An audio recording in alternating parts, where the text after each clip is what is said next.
الكريم أعوذ بالله من الشيطان الرجيم أم كنتم شهداء إذ حضر يعقوب الموت إذ قال لبنيه ما تعبدون من بعدي قالوا نعبد إلهك وإله آبائك إبراهيم وإسماعيل وإسحاق إلها واحدا ونحن له مسلمون تلك أمة قد خلت لها ما كسبت ولكم ما كسبتم ولا تسألون عما كانوا يعملون.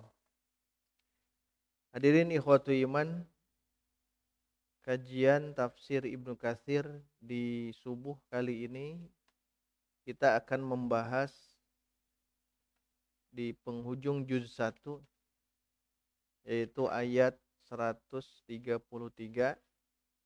dan 134.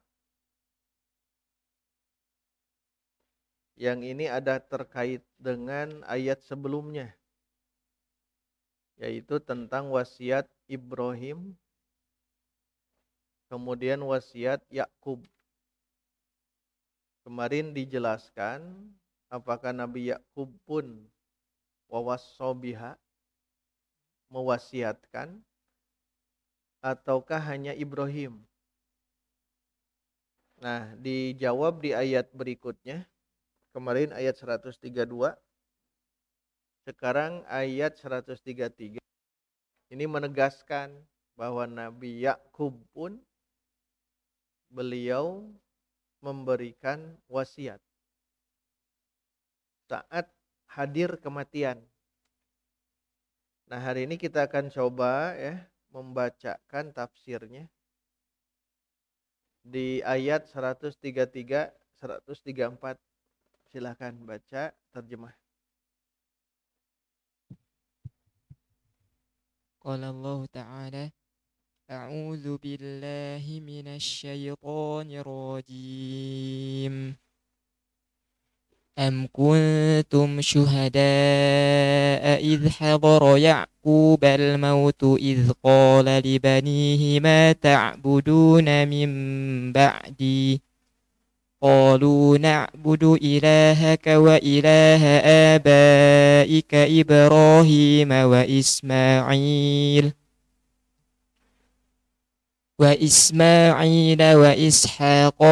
وإسحاق إلها واحدا ونحن له مسلمون.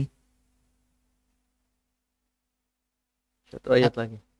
Tilka ummatun qad khalat laha ma kasabat wa lakum ma kasabtum wa la tus'aluna amma kanu ya'malun. Apakah kamu menjadi saksi saat maut akan menjemput Yakub ketika dia berkata kepada anak-anaknya, apa yang kamu sembah sepeninggalku? Mereka menjawab, kami akan menyembah Tuhanmu dan Tuhan nenek moyangmu, yaitu Ibrahim, Ismail dan Ishak, yaitu Tuhan yang Maha Esa dan kami hanya berserah diri kepadanya. Itulah umat yang telah lalu. Baginya apa yang telah mereka usahakan dan bagimu apa yang telah kamu usahakan. Dan kamu tidak akan diminta pertanggungjawaban tentang apa yang dahulu mereka kerjakan. Nah, ini jelas ya, bahwa di ayat ini jelas bahwa Nabi Yakub di saat malakul maut menjemput, beliau memberikan wasiat dengan ungkapan dari Allah, apakah kalian wahai orang-orang beriman menyaksikan, am kuntum syuhada, apakah kalian menyaksikan saat dulu Nabi Yakub akan meninggal dunia, beliau mewasiatkan, dan wasiatnya bukan harta, tapi ma ta'buduna mim ba'di. Ini wasiat seorang nabi, seorang bapak kepada anaknya, ma ta'buduna mim ba'di, apa yang akan kalian sembah setelah sepeninggalku. Nabi Yakub kepada keturunannya, ya. Karena Nabi Yakub itu punya putra yang banyak, dan di situ saat Nabi Yakub kedatangan malakul maut, nah saat itu juga beliau bertanya, berwasiat, dan ternyata jawaban anak-anak Nabi Yakub saat ditanya ma ta'buduna min ba'di, mereka langsung menegaskan na'budu ilahaka wa ilaha abaika Ibrahim wa Ismail wa Ishaq ilahan wahida. Kami akan menyembah ilahmu, Robmu, dan juga ilah moyang-moyangmu, yaitu Ibrahim, yaitu Ismail, yaitu Ishak. Ilahan wahida, hanya satu saja, Allah Subhanahu wa taala. Wa nahnu lahu muslimun, dan kami muslim, pasrah. Nah, itulah umat yang terdahulu. Jadi Allah memberitahukan tentang keadaan mereka. Apakah orang beriman di zaman Nabi itu menyaksikan? Tidak. Makanya kata Allah, laha maka sabat, maka bagi umat terdahulu itu apa yang sudah mereka usahakan. Walakum, sedangkan kalian, wahai orang-orang yang beriman, maka sabtum, akan diminta pertanggungjawaban atas apa yang kalian lakukan. Jadi masing-masing atas kasab, atas usaha yang dilakukan, itu menjadi pertanggungjawaban. Wala tus'aluna amma kanu ya'malun, kalian tidak akan diminta pertanggungjawaban atas apa yang mereka lakukan. Nah, baik. Kita bacakan tafsirnya. Qala al-musannifu rahimahullahu ta'ala, nafa'ana Allahu fi 'ulumihi fid dharain amin. Yaqulu ta'ala muhtajan 'alal musyrik, Muhtajjan, jimnya tasydid. muhtajjan 'alal musyrikina minal arabi abna'u Ismailah wa 'alal kuffari min bani Ismailah wa huwa Ya'qub bin Ishaq bin Ibrahim alaihimus salam, bi anna Ya'quba lamma hadarathul wafatu wassa banihi bi ibadatillahi wahdahu la syarika lah, faqala lahum ma ta'buduna min ba'di, qalu na'budu ilahaka wa ilaha abaika Ibrahim wa Ismail wa Ishaq, wa hadha min babi taghlib lianna Ismaila ammuhu. Ya. Yaqulu ta'ala, Allah Ta'ala berfirman di ayat ini, muhtajjan. Muhtajjan menjadi hujjah. Langsung ke depankan. Muhtajjan bi anna Yaquba. Langsung ke situ dulu ya. Memberikan hujjah bahwasanya Yaqub alaihissalam lamma hadaratil wafatu, saat wafat hadir kepada beliau, wasobanihi, Nabi Yakub memberikan wasiat kepada anak keturunannya, bi ibadatillahi wahdahu la syarikalah, dengan ibadah kepada Allah yang tidak ada sekutu bagi Allah. Nah, ini muhtajjan. Kepada siapa? Allah menjadikan hujjah bahwa Nabi Yakub saat akan wafat memberikan wasiat kepada anak keturunannya agar ibadah hanya kepada Allah tanpa kemusyrikan. Kepada dua hal. Yang pertama, alal musyrikina minal arab abna'i Ismail. Alal musyrikina minal arab, terhadap orang-orang musyrik dari Arab itu, abna'i Ismail, itu adalah keturunan Nabi Ismail. Jadi orang-orang musyrik Arab itu anak keturunan Nabi Ismail. Wa 'alal kuffar, namun kepada orang-orang kafir itu bukan dari Bani Ismail, tapi Bani Israel. Jadi orang musyrik Arab itu Bani Ismail, sedangkan orang kafir Madinah itu Bani Israel. Ingin menjadikan hujah di antara kelompok yang ini, orang Arab Bani Ismail, orang Madinah kafir itu Bani Israel. Wahwa, dan Bani Israel adalah Yakub bin Ishak bin Ibrahim. Ya, Yakub, kan Israel itu gelar Nabi Yakub. Israel itu manusia pilihan Allah. Il itu Allah. Isra itu adalah pilihan, kekasih. Israel adalah Yakub bin Ishak bin Ibrahim. Jadi Allah ingin menjadikan ayat ini hujjah. Hujjah dari apa? Hujjah bahwa Nabi Yakub itu memberikan wasiat agar beribadah.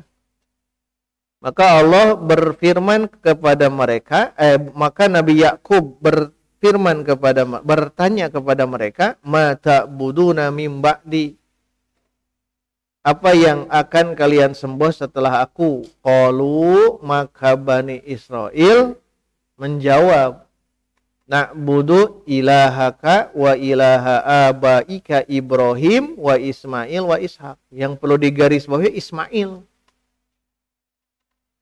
Kalau Ismail, Ibrahim jelas ya, kakek mereka. Ismail, kalau Ishak jelas juga kakek mereka. Kalau Ismail kan kakeknya ke pinggir. Kenapa? Karena antara Nabi Ismail dan Nabi Ishak itu kakak beradik. Hanya berbeda ibu. Yang begini auladul alat. Auladul alat itu anak saudara-saudara sebapa namun beda ibu. Ya. Jadi Ismail dengan Ishak itu kakak beradik, hanya beda ibu. Ismail ibunya adalah Hajar, Ishak ibunya adalah Sarah. Kan beda ibu, tapi satu bapak. Nah, kalau dilihat Yakub, kan Yakub itu putra Ishak. Ishak itu putra Yakub. Dibalik, bahwa Yakub itu adalah putra Ishak. Jadi antara Nabi Ismail dengan Nabi Ishak itu kakak beradik, beda ibu saja. Nah, Nabi Ishak punya putra namanya Yakub. Perhatikan sekarang, Yakub ke Ishak adalah bapaknya, Yakub ke Ismail siapanya? Siapa? Kakak bapaknya. Paman. Jadi Yakub ke Ishak sebagai bapak, ya, bapaknya. Jadi Ishak itu bapaknya Nabi Yakub. Sedangkan Ismail berarti pamannya, bukan bapak. Ya, bukan bapak. Bapaknya Nabi Yakub itu Nabi Ishak. Maka Nabi Ismail itu adalah pamannya. Tapi di sini kenapa disebutkan? Kan bahasanya na'budu ilahaka wa ilaha abaika. Bapakmu. Tapi ini ke pinggir ke Ismail. Maka Ibnu Katsir menegaskan wa hadza min babit taglib. Ini mah min babit taglib. Secara galibnya. Kan ada nanti dalam kaidah ilmu nahu min babit taglib, digabung. Min babit taglib itu gitu, digabungkan. Maka di sini menjadi hal yang harus kita pahami, Ismail itu pamannya. Lianna Ismaila ammuhu. Ismail itu adalah paman Nabi Yakub. Tapi kenapa bahasanya disebutkan? Kan kalau mau pun begini, na'budu ilahaka ke Nabi Yakub, na'budu ilahaka ilaha Yakub wa ilaha abaika mana Ibrahim Ishak, begitu. Kenapa masuk Nabi Ismail? Itu min babit taglib, ya, aglabiyah. Jadi digabungkan. Seperti ada kalimat bahasa Arab, asyamsani, dua matahari, matahari satu dua, tapi kenapa disebut asyamsani, dua matahari? Berarti bulan dimasukkan ke matahari, itu min babit taglib dalam ilmu nahu. Umaroini, Nabi pernah berdoa, Allahumma a'izzal Islam bi umaroini. Ya Allah, gagahkan Islam dengan kehadiran, dengan masuknya Islam dua Umar. Yang pertama siapa? Umar bin Al-Khattab. Yang kedua Amr, bukan Umar. Amr bin Hisham. Amr bin Hisham itu disebut Umar. Min babi taglib namanya. Min babi taglib itu begitu. Aswadaini, dua yang hitam. Apa? Kurma dan air. Air hitam tidak? Tidak. Hanya min babit taglib dimasukkan. Ya, maka di sini dijelaskan min aswadain itu kurma dan air. Kurma hitam, air kan bening, tapi disebut aswadain. Nah, ini dalam kaidah ilmu nahu min babit taglib. Ya, dari bab taglib, aglabiyah, mayoritasnya. Seringnya itu yang mana? Yang kuatnya yang mana? Umaroin. Matahari dan bulan yang kuatnya apa? Matahari, syamsan. Yang dua ini air atau kurma, yang kuatnya mana? Kurma, berarti aswadain dan lain sebagainya. Itu tambahan saja ya. Kembali ke sini. Jadi disebutkan Ismail itu memang bukan bapak mereka, paman. Kalau ada pertanyaan, kenapa Ismail muncul? Itu min babi taglib saja. Karena Nabi Ismail itu memang paman, tapi dikumkan. Karena Nabi Ismail ada di Makkah, ya, ada Makkah, Bani Israel saat itu ada di Syam. Dan nanti hijrah ke Yathrib. Begitu ya. Baik. Sekarang kita bahas tentang sebelum di bawah, bacakan di atas dulu. Nahas. Waqalan nahasu wal arabu tusammal ammu abad. Syekh An-Nahas, beliau menjelaskan orang Arab itu menamakan paman itu bapak. Kembali ke atas, min babi tagli. Jadi kalau paman teh bapak gitu. Ide orang mah tentunya paman mang uwa tetapi mang dan uwa. Tapi kadang ya, kadang orang Arab itu mereka menamakan paman itu bapak, orang Arab. Yang selanjutnya tambahan saja. Silakan baca saja. Naqluhul Qurtubiyyu. Naqalahul Qurtubiyyu. Waqad istadalla bihadhil ayatil karimati min ja'alal. Ada yang dilewat. Naqalahul Qurtubiyyu. An-Nahas itu menjelaskan orang Arab menamakan paman itu bapak. Itu dinukilkan oleh Imam Al-Qurtubi dalam tafsirnya. Kalau di sini ada tambahan. Qala al-Qurtubiyyu wa qara al-Hasanu wa Yahya ibn Ya'mar wal Jahdariyyu wa Abu Raja'in al-Ataridi wa ilahu abika, tidak abaika, dimufradkan. Ada yang baca begitu. Fakila afroda Ibrahim, dipisahkan Ibrahim. Wakila ada mengatakan innahu jamaah salamah ala mahakasibawai abun sebagaimana orang syair ahli syair mengatakan di bawah dijelaskan itu di lewatnya saya yang lain saya yang lain mentara ya kan ini fotokopi. Nah sekarang istidlal baru ke sini wa qadis tadalla silakan. وقد استدل بهذه الآية الكريمة من Man من ja'ala من جعل الجد jadda. من جعل الجد أبا وحجب به الإخوة. Nah ini garis bawah stabilo. Ini bukan pembahasan yang di atas, ada tambahan.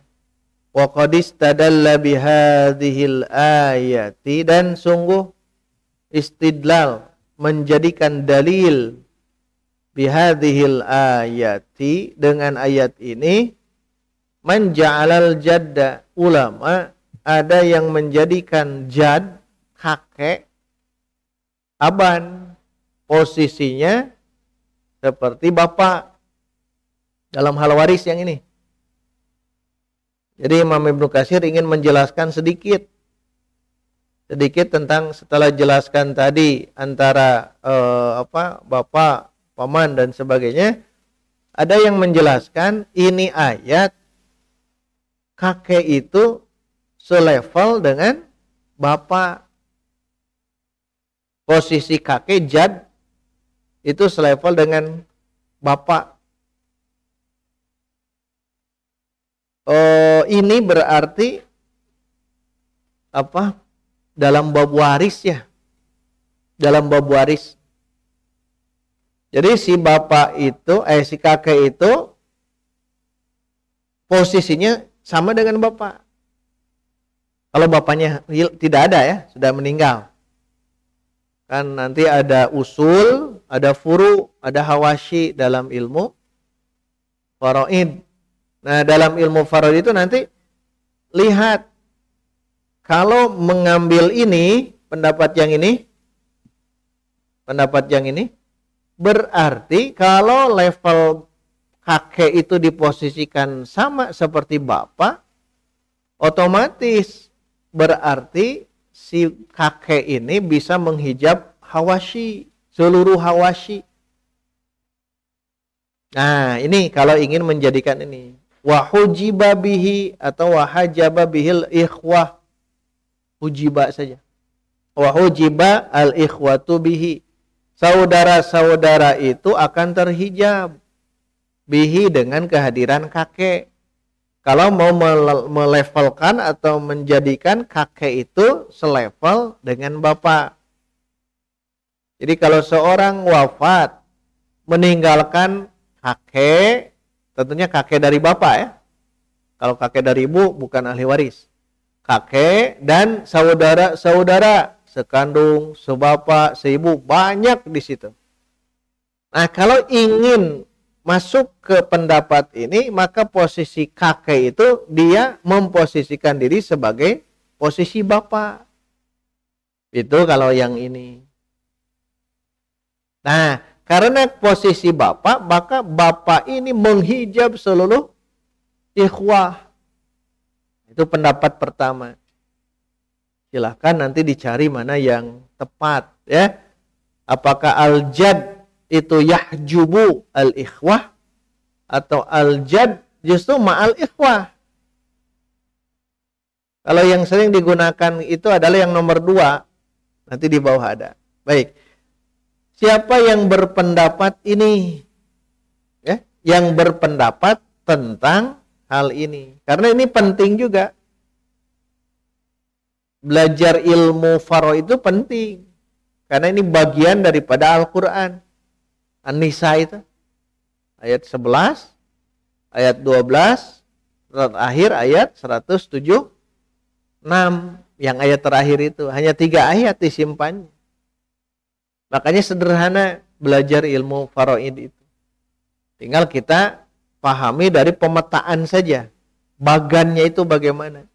Si mayit di bawahnya ada keturunan, usul, furu. Si mayit di atasnya ada usul, ke bawah hawashi, cukup itu. Paling tambah suami dan istri. Nanti dipetakan.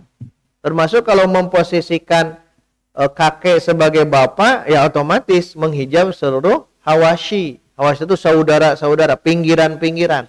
Saudara sekandung, saudara sebapak, saudara seibu, bahkan paman. Itu terhijab semuanya. Kalau posisi kakek itu memposisikan diri sebagai bapak. Siapakah yang berpendapat ini? Teruskan. Kama huwa qaulus sadiqi Siddiq. Kama huwa qaulus siddiqi hakkahul Bukhariyu. Haka biasa. Fa'ala.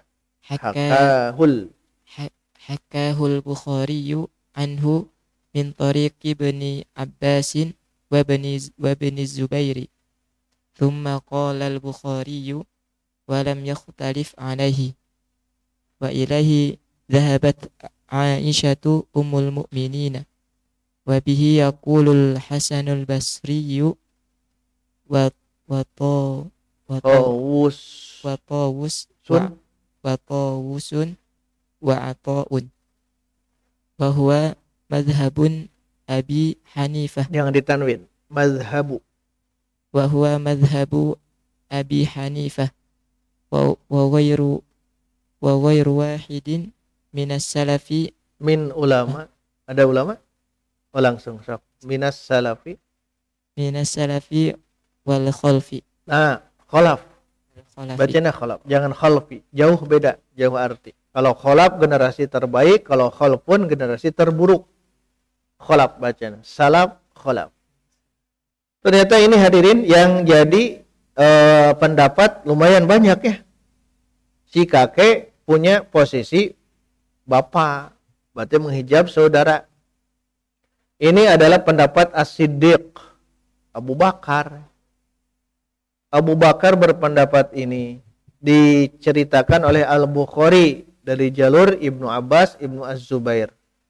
Ibnu Al-Bukhari mengatakan walam yakhtalif alaih, tidak ikhtilaf, tidak ada yang ikhtilaf tentang pendapat bahwa kakek menghijab saudara karena kakek disejajarkan dengan bapak. Ingat, kakek dapat waris kalau bapak sudah tiada. Kakek dapat waris kalau bapak sudah tiada. Kalau ada mah ya kakek terhijab oleh bapak.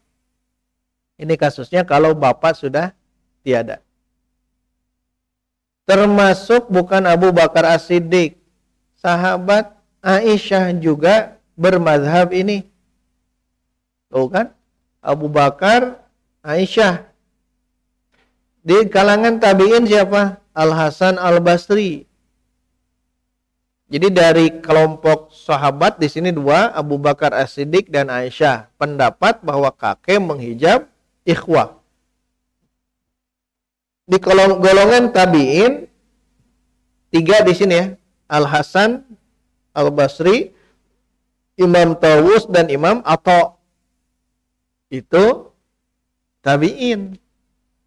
Di kelompok tabi'in tiga madhab. Satu madhab yaitu madhab Abu Hanifah. Abu Hanifah berpendapat kakek itu menghijab ikhwah.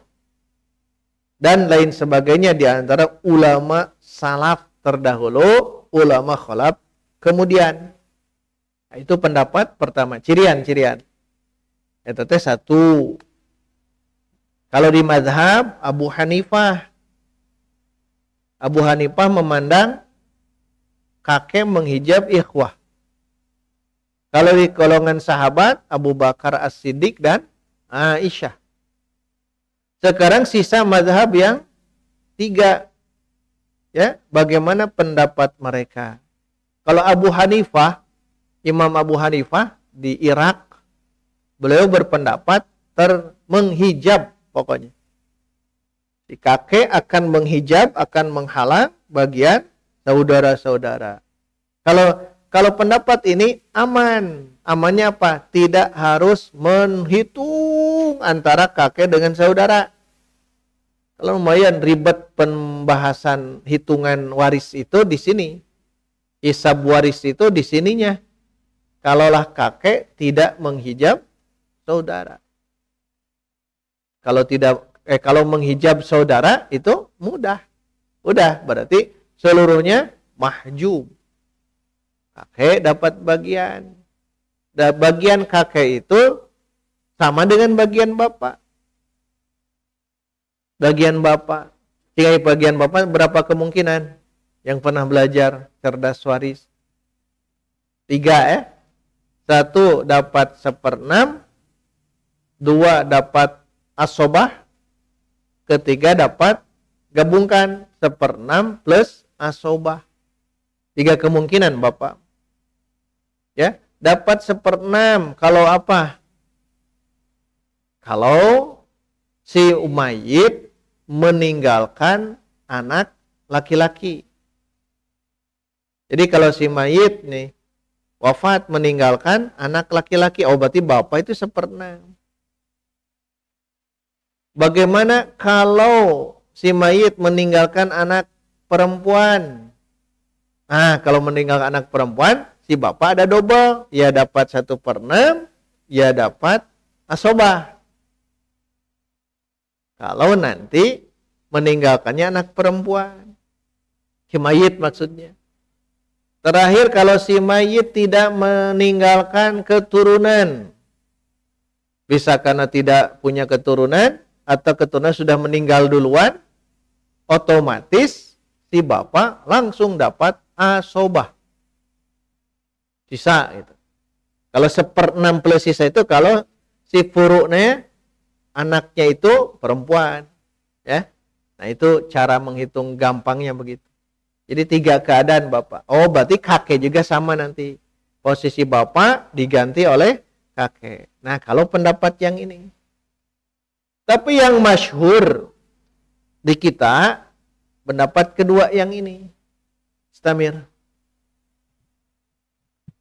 Pilihannya ya 2 ya.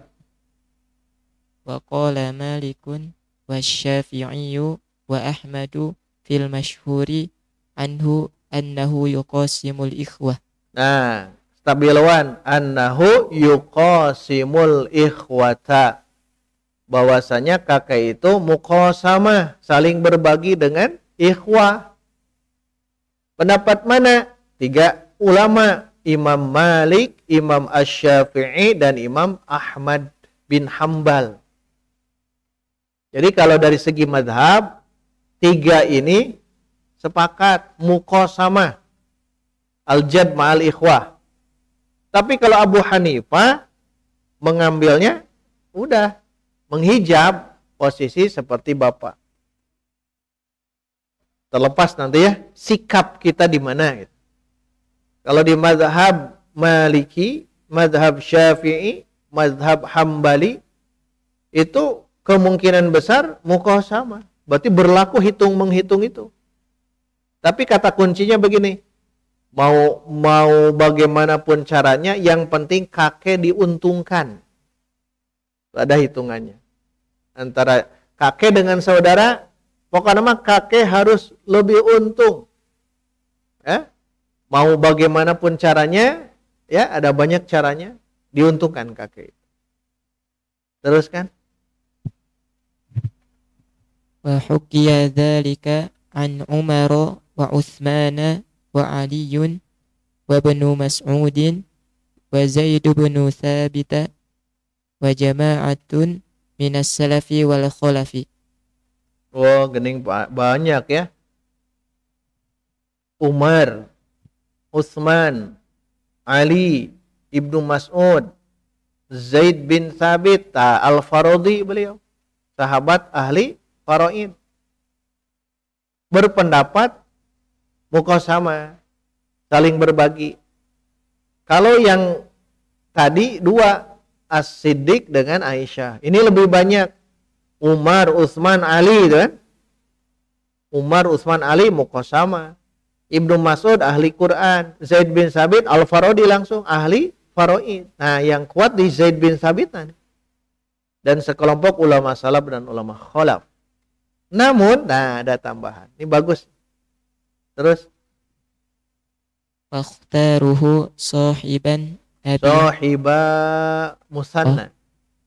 Wakhtaruhu Fil madi. واختاره صاحب أبي حنيفة القاضي أبو بيوس. Biasa ini bacanya. Nabi terganteng. بيوسف ومحمد بن الحسن. Iya, sampai di sini dulu ya sepertinya. Wakhtarahu, bahkan dipilih pendapat yang tadi muqasamah, saling membagi, tidak menghijab, selain daripada Umar, Utsman, Ali, tambah Ibnu Mas'ud, tambah Al-Farodi, Zaid bin Sabit, ulama salaf, ulama khalaf. Ternyata dipilih juga pendapat tadi dua sahabat Abu Hanifah. Tadi Abu Hanifah pendapatnya apa? Menghijab. Tapi ashab Abu Hanifah, masuk ashab itu adalah orang yang berguru kepada Abu Hanifah. Dan masyhur dua orang ini, muridnya Abu Hanifah. Ternyata dua orang ini, beliau lebih cenderung beda dengan gurunya. Dalam hal ini, siapakah dua sahabat Abu Hanifah ini? Abu Yusuf. Abu Yusuf itu terkenal. Abu Yusuf, kalau baca di kitab-kitab sejarah, di Sofahat min Sobrotil Ulama, atau di Qimatuz Zaman Indal Ulama, si Abdul Fattah Abu Gudah, nanti terus belum mulazamah Abu Yusuf itu dengan gurunya yaitu Abu Hanifah, kamana diudag, empel terus. Makanya Abu Yusuf jadi murid yang terbaik. Abu Hanifah, murid yang terbaik. Dikisahkan Abu Yusuf meninggal putranya ya. Putranya meninggal jauh. Ketika itu ya Abu Hanifah bereskan dulu, belajar dengan Syekh Abu Hanifah. Ketika ditanya, kenapa engkau tidak segera pulang? Beliau mengatakan, mau segera mau tidak pun anak saya sudah meninggal. Tapi kalau saya meninggalkan guru, maka saya akan ketinggalan ilmu. Perhatikan, ini Abu Yusuf. Abu Yusuf. Bahkan ciri khas Abu Yusuf itu, kalau belajar ke Abu Hanifah, ini di Irak ini ya, di Irak, Abu Hanifah. Ibnu Mas'ud itu di situ. Ibnu Mas'ud meninggal, nanti terus diteruskan oleh Abu Hanifah nanti. Nah, Abu Hanifah, Abu Yusuf, dan juga yang satunya Muhammad bin Al-Hasan, mereka berdua itu luar biasa. Abu Hanifah belum hadir, itu sudah hadir. Dan betul-betul dicatat gitu. Kan kita kalau ceramah gitu, ceramah begini hanya mendengar. Abu Yusuf itu dicatat. Makanya yang masyhur Abu Yusuf. Abu Yusuf yang ini. Abu Yusuf muridnya Abu Hanifah dan Muhammad bin Al-Hasan. Terakhir, mangga. Walitaqririha mawdu'un akhar. Mawdi'un akhar. Samakan. Mawdi'un marfu. Akhiru. Akharu. Ghairu munsharif. Walitakririha, dan untuk menetapkan tentang pembahasan faraid ini, maudi'un akharu, ada di tempat yang lain, bukan di sini. Jadi banyak penasaran. Cirian. Untuk menetapkan yang tadi bukan di sini, ini wilayah tafsir. Maudi'un akharu, di tempat yang lain. Engke we. Di kotek tak? Di kotek itu dicari-cari di mana ya kitab beliau membahas tentang ini. Ya karya beliau Ibnu Katsir.